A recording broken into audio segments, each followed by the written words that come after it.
네, 다음 주로 예정된 한미 정상회담을 앞두고 이어지는 악재 속에 문재인 대통령이 미국 언론과의 인터뷰를 했습니다. 네, 관련 내용 정치권에서는 어떻게 바라보고 있는지 두 분의 평론가와 함께 대담 나눠보겠습니다. 네. 서가번 전 민주당 의원, 김광덕 전 한국일보 정치부장 나오셨습니다. 어서 오십시오. 안녕하세요. 안녕하십니까. 네, 앞서서 저희가 리포트로도 보도를 해드렸습니다만 문 대통령이 미국 언론과의 인터뷰를 한미 정상회담 앞두고 잇따라 했습니다. 일단 인터뷰에서 새 정부의 대북 정책 기조가 미국 트럼프 행정부와 어떤 궤를 같이 한다는 점을 강조한 것으로 전해지고 있는데 일단 이 의도, 한미 정상회담이 9일 앞으로 다가온 시점에서 어떤 우호적인 분위기를 형성하겠다 이런 의미라고 봐야 되겠죠? 어떻게 좀 보고 있을까요? 그렇죠. 대표적인 그 방송 매체 CBS, 그다음에 신문인 워싱턴 포스트와 이제 일주일 앞둔 시점에 회견을 했습니다. 통상 이제 특히 이제 새 정부 출범한 첫 번째 이 그 정상회담 아니겠습니까? 네. 그래서 새로 된 한국의 이 대통령에 대한 이 그 관심도 그만큼 크고 또 특히나 이제 한미 동맹 미국이 가지고 있는 많은 동맹 중에서도 좀 한국이 돈독한 동맹이기도 하고 특히나 지금 현재 시점에 이 북핵 문제 또 여러 가지 핵 문제로 미국이 실질적 위협을 받고 있는 이런 상황에서 동맹국인 한국의 대통령이 자국에 대해서 미국에 대해서 어떤 정책 기조를 가지고 있고 또 북한에 대해서는 입장과 이 정책 기조들이 어떻는지 한미 동맹 관계는 돈독히 이어갈 수 있을 것인지에 대한 미국 행정부는 행정부대로 또 국민들은 국민대로 관심을 갖게 되고 따라서 언론이 이 문제를 집중적으로 취재한다고 봐야 해왔거든요. 다행히 문재인 대통령께서도 회견하면서 대북 정책의 가장 궁금한 대북 정책의 기조와 관련돼서 그랬고, 그다음에 핵심 사안들인 사드 배치 문제라든지, 그다음에 한미 동맹 문제라든지. 그다음에 북핵 문제에 관련돼서 하나하나 조목조목 다 설명을 했고 네. 미국 측에서도 충분히 이해 폭을 넓혔다고 봅니다. 특히나 이제 트럼프하고 생각이 별로 다르지 않다 같다. 그다음에 북한이 핵을 동결하기 위해서 대화 협상 창구에 나오고 궁극적으로 핵을 완전히 폐기한다면은 언제든지 대화에 응하고 또 만날 용의가 있다. 이런 것들이 이런 기본 정책 하에서 미국에서도 정상회담이 성과를 낼 수 있는 그런 분위기는 조성했다. 이렇게 보여집니다. 네. 자, 또 문재인 대통령이 워싱턴 포스트 인터뷰에서요. 사드 환경 영향평가 실시가 곧 배치를 연기하거나 결정을 뒤집는 건 아니다. 이런 이야기도 했거든요. 이건 어떤 의미라고 봐야 될까요? 네, 그래서 이거는 뭐냐 하면 이 사드 문제가 지금 한미 정상회담을 앞두고 서로 양측 간에 뭔가 이견이 있는 거 아니냐 하는 가장 대표적인 의제가 지금 사드 문제 아닙니까? 예. 근데 이제 사드 문제에 대해서는 그런 미국의 이제 한국의 사드에 대한 배치에 대한 다른 생각이 있는 거 아니냐라는 의구심을 갖고 있는 건 좀 사실이기 때문에 이러한 의구심을 불식하려고 하는 노력의 일환인데요. 지금 사드 문제를 보면은 양극의 어떤 차이가 있냐면은 미국은 어떤 사드를 조기 배치하자는 그런 입장이고 근데 이제 한국에서는 문재인 새 정부는 환경 영향 평가를 거쳐야 되고 국회 동의를 거쳐야 된다. 결국에는 절차적 정당성을 확보해야 된다. 이런 거를 이제 강조하고 있습니다. 근데 이게 절차적 정당성을 강조하는 게 혹시 사드 배치가 지연되거나 혹시 또 다른 식으로 번복될 가능성이 있는 거 아니냐라는 해석을 또 일부 낳는 게 있거든요. 미국에서는. 그래서 미국에서 우려의 목소리가 있는데 오늘 문 대통령은 그러한 의구심을 불식하기 위해서 사드 환경 영향 평가는 배치를 연기하려는 것도 아니고 번복하려는 것도 아니다. 결국엔 정상적인 거로 배치 쪽으로 갈 수 있다라고 하는 배치를 단정하지는 않았습니다만은 갈 수 있다는 그런 뜻을 밝힌 건데 그러면서 전 정부, 과거 정부의 그 결정을 가볍게 받아들이지는 않는다. 왜냐하면 과거 정부지만 어쨌든 한미 동맹 간의 합의이기 때문에 이런 거를 신중하게 하겠다 이런 뜻인데 이번에 보면은 문 대통령이 지금 두 언론하고 지금 미국의 대표적인 두 언론하고 이제 인터뷰를 하지 않았습니까? 예. 워싱턴 포스트하고 CBS 방송하고. 예. 근데 이제 보면은 역대 대통령들이 주요 국가의 정상회담을 앞두고 그 나라의 언론 한 복수의 언론들하고 꼭 인터뷰를 해요. 이러면서 이 실무자들 실무선에서는 상호 간에 협상이 이루어지면서 한미 정상회담에서 어떠한 합의를 이룰지를 미리 논의를 해가고 또 이러한 언론하고 인터뷰를 하면서 어떤 우호적인 분위기도 형성하고 또 한번 이 완전히 합의되지 못한 거를 그 언론을 통해서 한번 이렇게 조금 소위 이렇게 아이디어를 제공하면서 이렇게 하는 게 어떠냐라고 하는 거를 좀 이런 시사하는 그런 것도 있는 거죠. 그래서 이 보통 이제 이러한 언론 인터뷰는 그런 거 하는데 이번에 언론 인터뷰는 최근에 어떤 정상회담 앞두고 뭐 양국 간에 뭔가 이상 기류가 있고 빌립함이 있는 것처럼 비춰졌기 때문에 문 대통령은 주로 이러한 거를 서로 양국 간에 그런 게 없다. 네. 그런 거를 강조하는 데 초점을 맞춰서 그래서 트럼프와 대북 정책이 같다. 왜냐하면 대화도 하고 제재도 하고 하는 투트랙을 하자는 건 같은 거 아니냐라고 하는데 방점을 찍은 것 같습니다. 그래요. 네. 투트랙을 얘기하셨는데 이런 상황에서 북한에 억류됐다가 혼수 상태로 송환된 원비어 씨가 6일 만에 숨졌습니다. 이 사건이 이제 그 트럼프 대통령도 그렇고 문 대통령도 어제 이제 인터뷰에서 상당히 좀 강력히 규탄을 했죠. 사실과 행위라고. 이런 부분이 다음 주에 예정된 어떤 한미 정상회담에서 대북 압박 수위를 좀 높여야 된다는 데 있어서 양국 정상이 어떤 그 교류를 같이 할 수 있을지 어떤 영향을 미칠지 좀 궁금한데요. 어떻게 좀 봐야 될까요? 실제로 트럼프 대통령도 그 지금 몇 차례에 걸쳐서 네. 아주 그 격렬하게 비난을 했지 않습니까? 특히는 그렇습니다. 오늘 또 우크라이나 대통령하고 정상회담 중에도 아주 정말 절대 있어서는 안 될 치욕스러운 일이다. 이렇게까지 강력하게 비판을 하면서 비판을 했는데 결국은 이 북핵 문제 하나만 가지고도 핵 문제 하나만 가지고도 지금 이게 쉽지 않은 일인데 결국은 그 대통령의 가장 큰 의무 중에 하나가 책무 중에 하나가 자국의 국민들의 생명을 지키는 일 아니겠습니까? 그렇습니다. 예. 관광 갔던 그 국민을 결국 죽음에 이르게까지 하고 결국 또 지금 현재도 3명이 북한에 억류돼 있거든요. 예. 이런 문제들까지 다 겹쳐서 대북 관련돼서 상당히 격앙된 지금 반응들을 미국 트럼프 대통령뿐만 아니고 미국 좌에서 다 국민들까지 다 보내고 있는데 결국 그렇게 분위기는 녹록지 않은 분위기죠. 그러나 궁극적으로 그 정상회담의 목적이 한미 동맹 관계를 다시 한번 돈독하게 재확인하고 또 가장 현안 문제인 그 북핵 문제를 어떻게 해결할 것이냐는 것인데 결국 아까 투트랙이라고 말씀드렸습니다만 결국 그 궁극적으로 폐기를 하기 위해서라도 결국 김정은을 협상 테이블로 끌어내지 않으면 안 되거든요. 핵 포기의 한 당사자가 결국 김정은 아니겠습니까?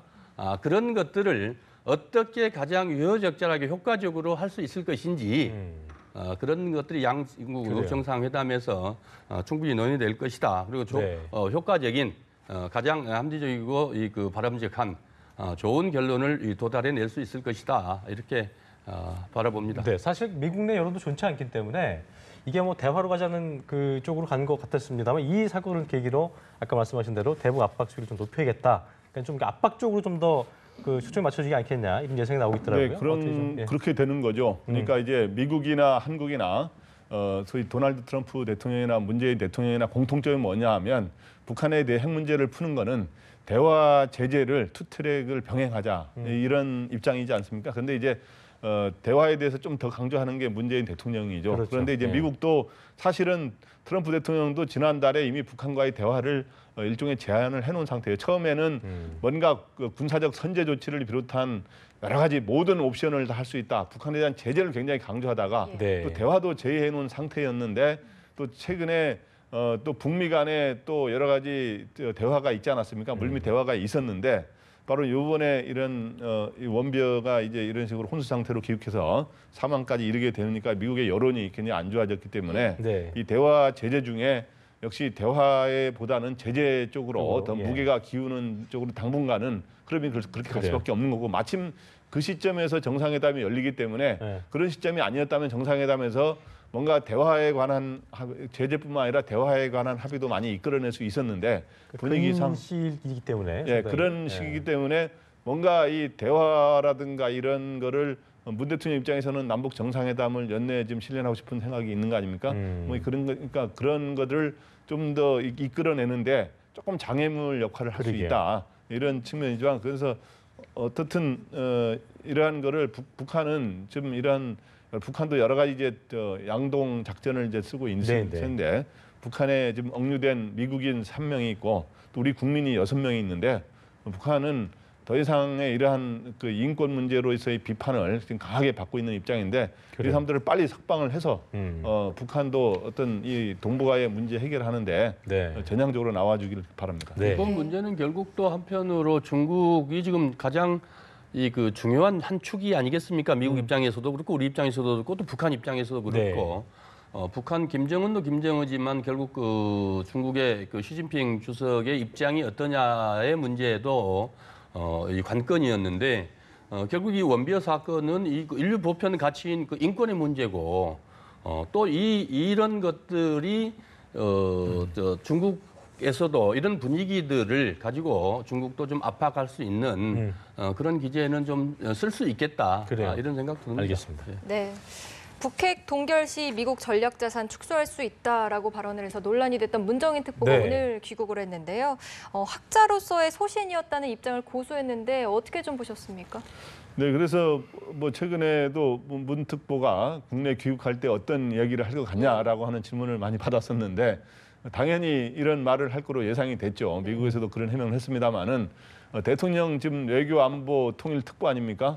외교안보 특보로서의 자격보다는 연세대 지금 특임 명예교수인가 뭐 그런 자리를 갖고 있습니다. 그래서 교수로서의 학자적인 발언이다. 그리고 그렇게 한 거기 때문에 한국 정부의 공식 입장이 아니다라는 식으로 이제 해명을 한 셈이죠.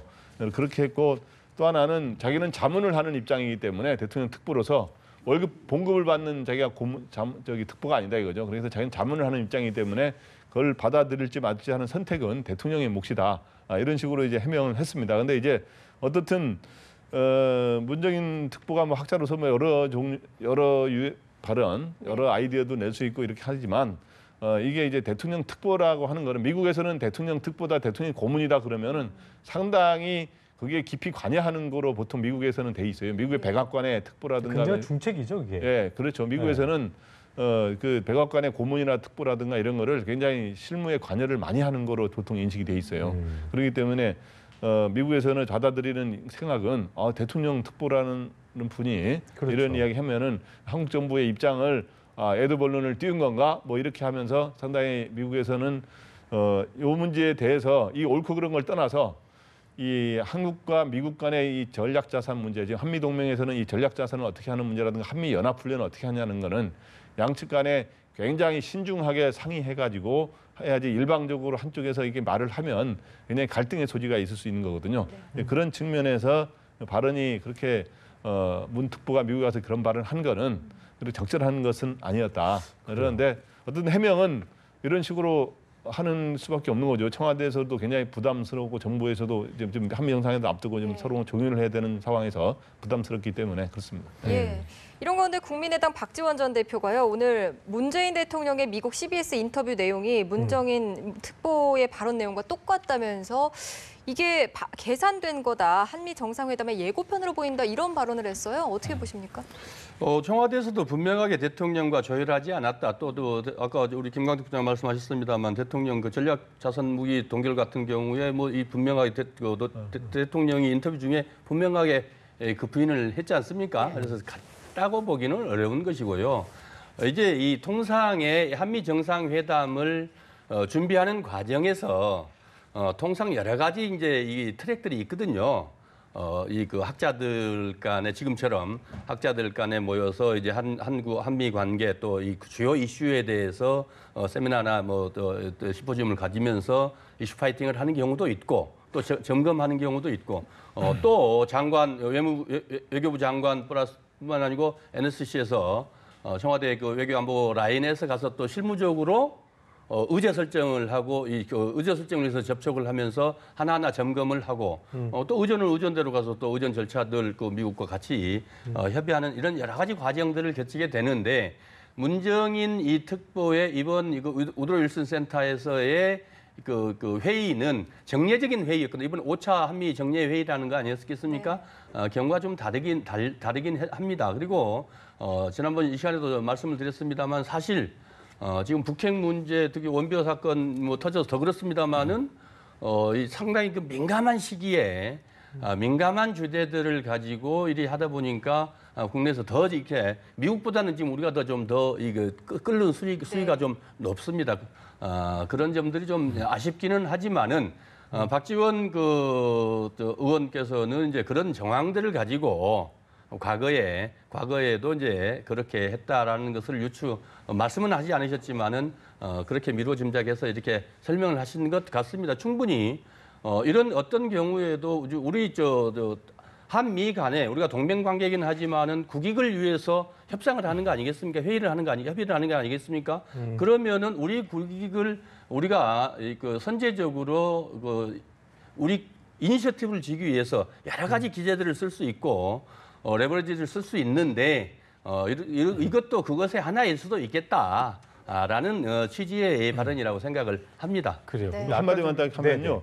박지원 전 대표가 여러 가지 예측력이 굉장히 뛰어난 정치 고수 아닙니까? 그런데 여기에 보면은 한미 정상회담에서 문정인 특보의 발언처럼 합의가 예상이 된다라고 이런 말이 있어요. 그러면은 과연 한미 정상회담에서 이런 합의가 나올 수 있느냐? 이거에 대해서는 참고로 요거에 대해서는 제가 그렇게 될 가능성은 굉장히 적다, 희박하다 이렇게 보입니다. 왜냐하면 오늘 문재인 대통령도 CBS 인터뷰에서 미국의 전략자산 축소 여부에 대해 질문을 받고 이건 한국 정부의 입장이 아니다라고 분명히 못을 박은 거로 봐서는 이번에 양측 간의 이런 합의가 이루어질 가능성은 굉장히 적다 이렇게 보입니다. 그리고 아까 그 특보에 대해서 미국에서는 특보의 위치가 굉장히 중책의 역할이고 어떻게 보면 대통령의 책사 같은 역할일 수 있는데 뉴욕에서도 그렇고 오늘 들어오시면서 월급도 안 받는데 무슨 특보냐고 하면서 이렇게 얘기하신 게 우리나 그게, 미국이나 어디나 세계 어디나 이 특보라는 게 말 그대로 자문 그렇죠.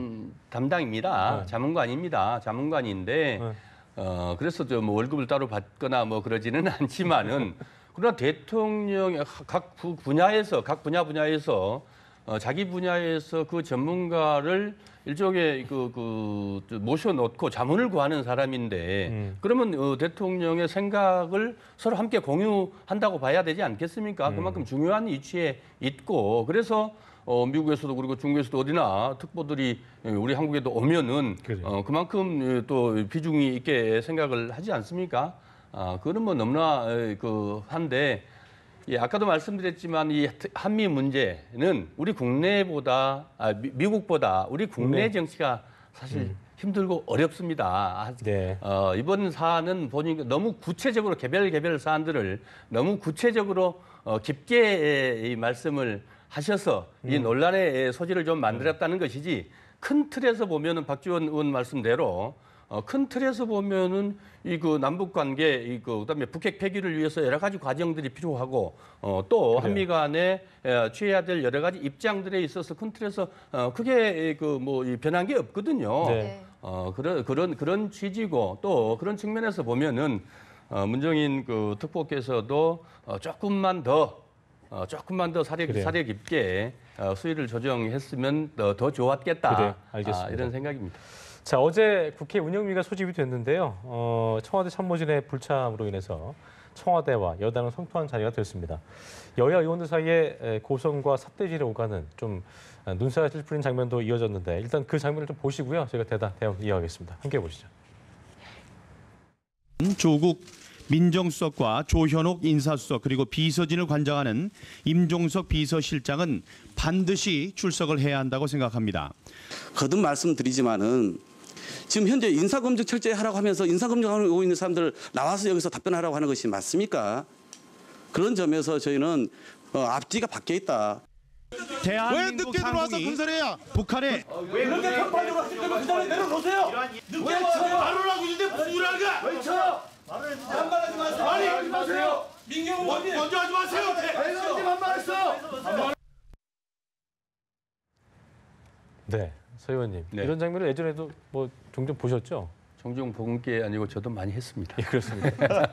저도 세상에 지금 저기 어떻게 운영인데 운영이라는 게 각 당의 교섭단체의 이 대표단들이 모여서 국회 의사 일정, 기본적으로 국회 의사 그렇죠. 일정과 소관 상임위가 또 청와대가 들어 있거든요. 사실 그래서 운영위를 저렇게 단독으로 당사자들, 그러니까 지금 여야가 한 당사자 없이 단독으로 이렇게 운영위를 여는 경우는 제 기억으로 없어요. 다른 상임위는 뭐 그럴 수 있습니다. 그러나 운영위는 최소한 그 의회의 이 질서를, 기본적인 질서를 잡아가는 잡아가는 가장 그 기본 상임위고, 그다음 대표단들이 모여 있는 곳이거든요. 실질적으로 국회를 운영하는 것을 논의하는 자리입니다. 거기에 단독으로 개최했다는 것이 기본적으로 적절치 않고요. 두 번째로 이 민정수석과 출석과 관련돼서 늘 논란입니다. 사실 저희 때도 그랬었는데 네. 딱 한 번 나왔어요.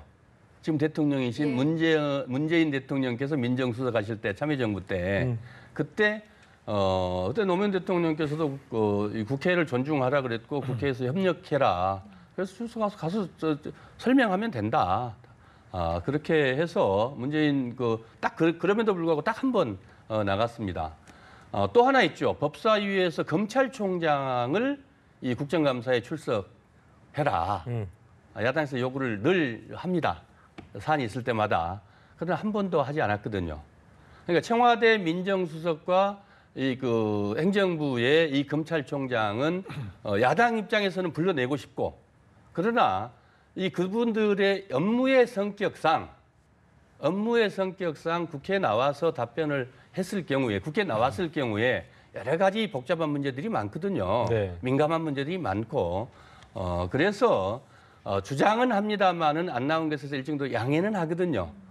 특히나 이제 이번에는 아까 그래서 그것 때문에 지금 막 싸우고 고성을 오가고 싸우고 하는데 이 바람직스럽지는 않고요. 이번 건은 하나만 더 첨언해서 말씀드리면, 이번에는 지금 아직 새 정부 출범을 하지 못했지 않습니까? 예. 다른 게 인사를 하지 못하고 있거든요. 그래서 대통령께서도 직접 만나서 협조를 부탁을 했고, 또 최근에 강경화 임명하면서도 국회 여러 가지로 유감의 뜻을 표하고 앞으로도 철저하게 검증을 더 하겠지만은 국회에서 문제점들이 새롭게 치명적인 문제가 나오면은 받아들이겠다까지 그렇게 성의를 표하면서 협치를 부탁을 드렸는데, 이 정부 출범의 인사를 가지고 정쟁의 도구로 쓰는 것은, 알겠습니다. 정쟁의 장으로 전락시키는 것은 국민을 위해서 바람직스럽지 않다. 그래요. 이렇게 보여집니다. 뭘 따져 물을 건 물어도 정부 세팅이 된 이후에 좀 하자, 이런 말씀이셨는데 끝으로 한 말씀 짧게 해주시죠. 네, 그래서 지금 현재 사람들의 관심은 뭐냐 하면 왜 이렇게 막말과 고성에 오고 가는 운영위가 이렇게 계속 되느냐, 이런 거에 대한 참 새 정부 출범 초에 좀 좋은 협치의 모습을 보여야 되는데, 그렇죠. 이런 치킨 게임에 대해서 굉장히 우려하는 게 있고, 그리고 또 하나 국민탐들이 왜 이렇게 조국 수석을 꼭 부르려 그러는 거냐, 야당이. 그거에 궁금해하는 사람들이 많더라고요. 그래서 그거에 대해 간단히 저도 설명을 해주고 싶은 이런 적이 있었는데, 그게 뭐냐 하면, 일단 좀 야당은 지금 인사검증에 논란이 되는 사람들이 꽤 있지 않습니까? 그러니까 인사검증 책임자이기 때문에 그런 것도 있지만, 굉장히 이 새 정권의 상징적인 핵심 참모라고 일단 보는 겁니다. 그래서 조국 수석을 불러가지고 하는데, 또 하나는 문 대통령의 닮은 꼴 인사다.